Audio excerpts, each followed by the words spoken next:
with that in mind, do people, single people that aren't utilizing social media, dating apps, websites, are they missing the boat nowadays? Is that something that if you're a single person and you're looking for a mate or a partner or whatever you're looking for, do you need to be utilizing social media? I don't know. I think you're missing the boat if you want to miss the boat. You know what I mean? I think it depends on your personality. And some people, like Jen or myself, can be very public with a lot of things that we're doing. Yes, so I very think public. I think when you're looking for somebody in those kinds of situations, you need a personality that can kind of match the. Oh, exactly. Because I mean, output I'm not going to you're go pick up having. someone at the grocery store. You Like, sure? no, I'm so not. on because- Sunday. Well, how come? I mean, yesterday that was the way things worked. Right? No, I'm not going to pick someone up at the grocery store because I don't know. I like the way I look online. I like the personality and the person that people perceive me to be, as opposed to like me being quiet, shopping for vegetables. But if they super recognize you off honest of Twitter, actually. I appreciate that. then maybe. What? I think If they, sorry. Sorry, I think they're missing out on an opportunity for a lot of different kinds of adventures, and to think that you're going to be limited to the scope of, oh, it's just about dating. You're missing out on a lot of opportunities for different kinds of people that you're going to miss. Sure, So, sure. Like, you broaden your horizons, perhaps. yeah, exactly. Expand your Like circle. it can be not just about dating. It could be about finding, people to travel with, or people to show you around a new city, or activity partners, or people to even introduce to your friends, which is, half the time is a really great way to make new connections. Yeah, absolutely. Do we think maybe that some of these apps, websites are a little heavy on the, well, let's be honest, it's a little superficial, is it not? Well, I think with social media in general, what people always want to do is you always want to show the best parts of your life and the best parts of yourself. So I guess one of the downsides of dating online and et cetera is that you see somebody online and you see their perfect picture of themselves. You don't see them like sleeping in for work. You don't see them like being messy in the kitchen. You don't see all that kind of stuff. And right? how is that Very any true. different than making a first impression? When you go on a date, you want to show your Right. best self. You want to really impress that person if you feel like they're worth it. So you're going to get to this real point where, you're going to show that you're a messy person or human, something like basically. that. But that's about building the bond or building the connection. Would you agree, Jen? I find with myself, people always seem to think that I have just like this fabulous life, even though I'm very, very open. I say that I live in an attic. I say that I have like $13,000 in debt, and I basically throw my life out there. But still, when I meet people, they always just are like, "Wow, like you must be going, like you go on all these trips, like you're just amazing." I'm like, "No, I'm just normal. I'm just really blunt and like." I don't always look like this. I wake up looking like a 2. So. So you think people should expect that then? Yes, they should. I totally put Do you it think out there. they are though? Do you think they are? Well, you're taking the comparison of the internet world versus the real world. There's got to be some moderation around your expectations of what you see online versus what you get in real life. Mm-hmm. And if you think that you're going to get this fantasy just because it's based on something that's put out into the internet, you have to moderate your own expectations around that. That's not a real expectation. That's not what real life is about. That's well spoken. You're nodding. I think you probably agree with that as well. Yeah.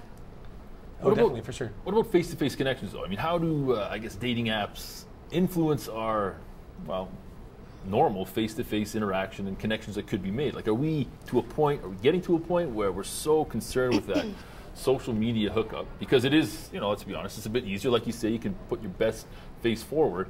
But what about the face-to-face? Is it eroding? Are we losing something? I don't know. there? I think in my personal experience, I think if one thing that Twitter and Instagram and all those apps have done now is almost made it easier to meet people that you don't know, right?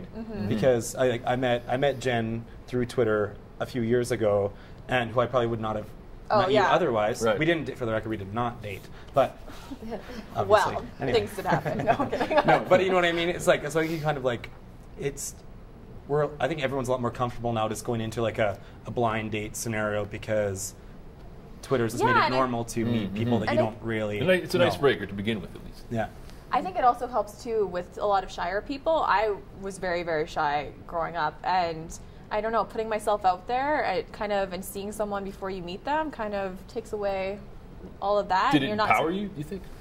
Yeah, I think it did, honestly, because I know now when people tweet me and they say, "Wow, you're such a good person," I think it honestly probably gave me more of an ego, which I didn't need, but I'll take it.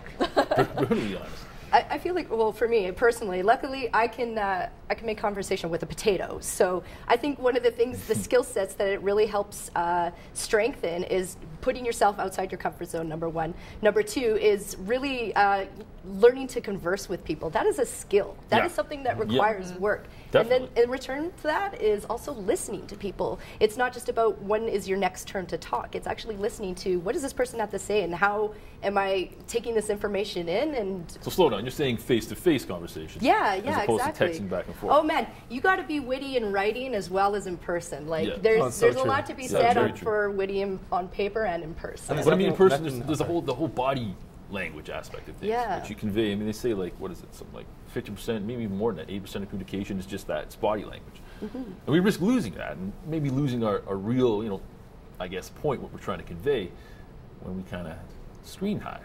No.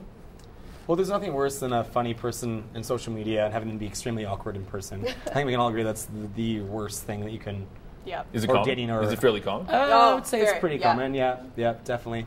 Really? The most vocal people on Twitter, I find, are the most awkward generally. Yeah, usually. A lot of people that are in my league in bluntness and telling everyone about every single thing that you do in your life and dating, usually are the ones that are like, when you meet them, they're just like, they won't even make eye contact with you. Wow. See, that sounds unhealthy. And that's a true test of chemistry, whether it lives or dies, is in the moment. How are you presenting yourself to me? What is the eye contact? Are you moving forward? Is there touching? It's like people want to feel connected, and body language is such a huge part of how dynamics is established between people. So there's being witty on paper, but nothing can hide true chemistry in real life. I want to talk about some of these specific sites that are out there. I mean, there's a lot of dating apps. We'll get into that. One that caught my eye, and I don't know, I thought this was kind of a dangerous site, potentially. Lulu. I don't know if you're familiar with a site called Lulu. Ooh. It's similar to, I guess, The Dirty was one. I think it's probably more common. Essentially what it is, it's for females only. They rate guys that they've been with and review them. And that sounds, sure, I guess you kind of know what you get before you get there. It's the TripAdvisor of dudes. Well, I suppose if it's used properly, right? Yeah. But to me, it seems like it's this huge. It could potentially be this terrible vehicle for essentially just slander. So you're with a gal, it doesn't work out. She's angry, right on to Lulu. This guy's a one. This is why terrible. You know what I mean?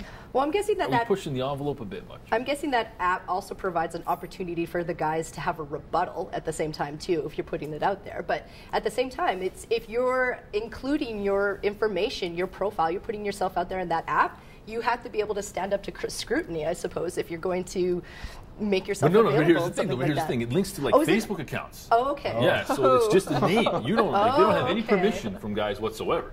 Oh, well then. Does that change your tune at all? Maybe a little bit. Yeah, for sure. Jen, what do you think? Is this a helpful app for girls? Are girls actually going to utilize this? Well, I think that any boy that is screwing someone over that bad deserves to be on that website. I know a few that could go on there, but there's definitely a lot of good guys. And I think if you're honestly, if you're a good person, you won't wind up on one of those sites. I mean, are any of us on the dirty? Oh, wait. We're going to wind up on there now. But no, I mean, like, if you're a good person, you're not going to wind up on one of those sites. If you're a really, truly horrible, you screwed someone over, you're going to wind up on one of those websites. Well, and one woman's trash is another woman's treasure. There you go. Folks, we're going to take a quick break. We'll be right back after this. When it comes to the local dating scene, I hear a lot of people saying that it's hard to meet people and you just can't do it, but I think that so many people our age are joining online websites and Plenty of Fish and doing all of that, but to me it just seems like there are so many young people here. We're such a thriving city that I think people are just getting lazy, quite honestly, because I've got great girlfriends, they're fabulous, great personalities, beautiful, but they join all of these different websites to meet men more efficiently. So I think the dating scene is here. I think we're getting a little lazy. I think dating in Calgary is a vast and complicated issue. You can't lump some people together that work in some industries with some that work in other industries, because there's those women that won't mind that their man is going up to the rigs for 6 to 8 weeks at a time, and there's those women that won't stand for it. On the flip side of that, there's the men that won't stand for the woman without a job, and there's the women that won't stand for the men buying them things. You just can't win.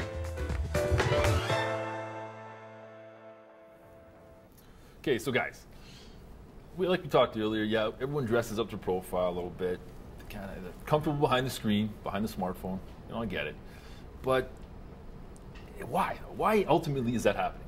Do we think potentially there's come to the point now where a lot of people are, maybe a little bit scared of that potential public rejection? Like you approach a guy or a girl in a bar, there's always that small, you know what I mean? There's always that shot that you will be, rejected, and it will be in a public spot. So this online, I guess, worlds, do the apps maybe give you the opportunity to dodge that rejection publicly? I mean, of course they do. I think the opposite. I think apps make it easier for people to reject people.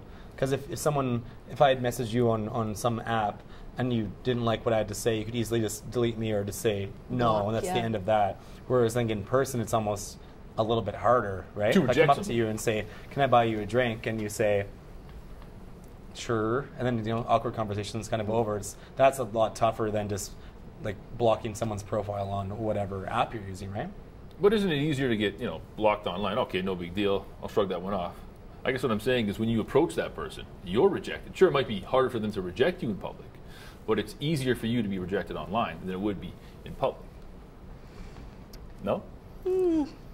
I think as far as what people go online for, maybe it's not the frame of rejection, because this is what I'm looking for, this is what I'm searching out. So something as simple as a non-response, does that mean that's rejection? There's going to be rejection in every realm of dating, and that's just a fact of life. But whether or not the internet world makes it easier, I don't know. I think I kind of agree with Dan in that regard, that it's maybe the outlets of saying no. There's a lot more ways to do it without, crushing someone's soul. So you can be polite.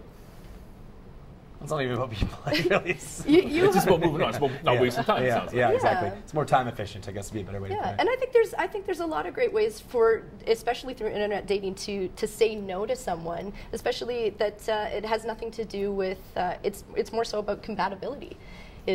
Sorry, we met and I'm just not feeling it.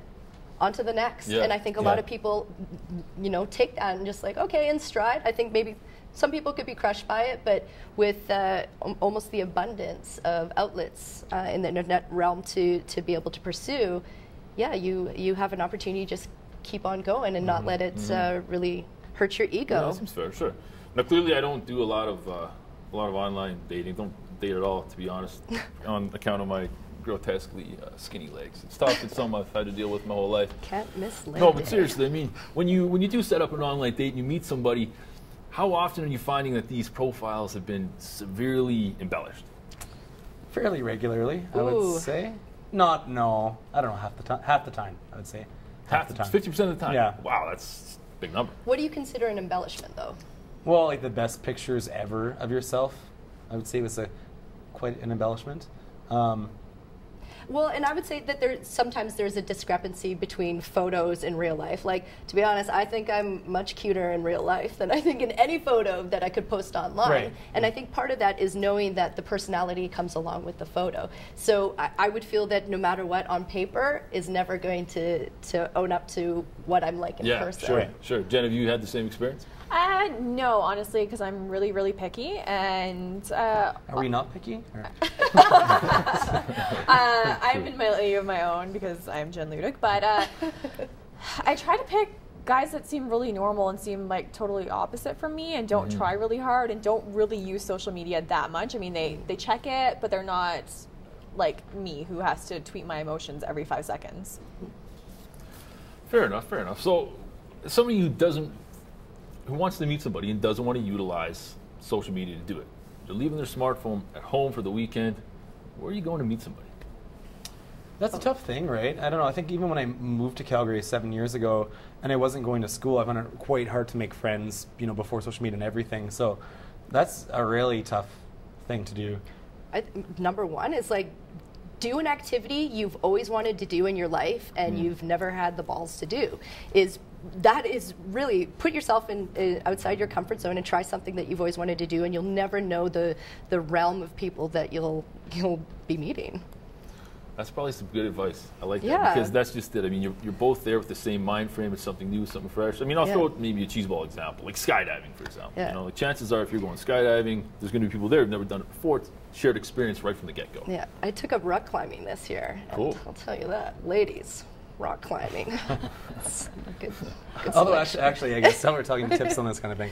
I've always told like lots of my friends that if you're looking for single people in general, go to a coffee shop at a regular time, like once or twice a week, and lots of good-looking people hang out at coffee shops. Coffee shops. Yeah, More so than like a pub or a bar. And not like a chain, not a Starbucks or whatever. Definitely more like a Cafe Rosso, Phil and Sebastian's, like that kind of place, a boutique. And definitely you'll find a repeat clientele.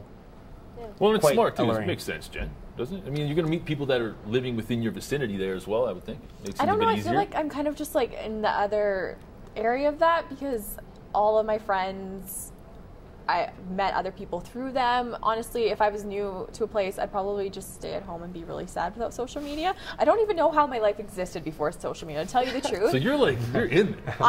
You were antisocial before social media.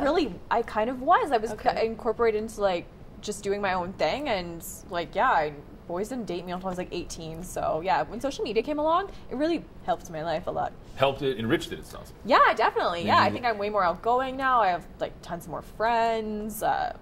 Boys like my Instagram photos, so that must mean that I'm doing something right. I think there's something to be said also about social circles. You meet someone new, tap into what their social circle is. It's like, oh, hey, you want to hang out sometime? Show me what your life is like. Yeah.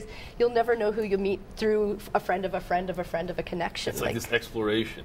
Yeah. 10 degrees of separation. Sure. Hey, man, we're all just like fish in ponds, and you got to do a little pond jumping, a little swimming here and there. Get a taste here and there. Yeah. Yeah. That's good. What about things like Calgary Sport and Social? Oh, for sure. Pretty popular. Still as popular as they once were. Calgary Sport and Social maybe taking a backseat to Tinder, Grindr, and whatnot. I think Grindr's a different. Yeah. Maybe a little bit. Yeah, maybe a little bit different. I wouldn't say a backseat. It's another outlet. It's another avenue for pursuing meeting new people, and obviously in that realm is taking up a new activity, staying fit, staying active. Yeah, Who doesn't find that attractive? Yeah. I don't know. Does that work for you guys? Keeping active? I just take Sounds good to me. Oh.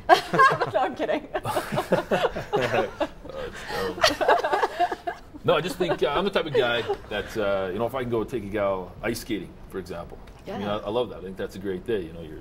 You're together, Yeah. sharing conversation. It's not overly, exerting. It's a good date. That's a It's good cheap date. Yeah, I think that's the other thing too is being creative in your dating choices because if you're doing the classic dinner and a movie or whatever, and you're multi-dating, it gets expensive. It's not only it adds up, and if you're following the old paradigm of the man pays, which I'm not in favor of. Where are we at with that right now? I'm interesting all you for brought it. that up. I like to micro. Okay, so we got two schools of thought here. Do you know how much money I could save just by going on dates constantly and not buying food? I would get, and because guys are like, oh yeah, Okay, I'm so from Calgary. hang on. Here, This take is my money. interesting Not paradigm send us back. Okay, so Jen, what you're saying is that when you're dating, you expect the gentleman to pay. It sounds like.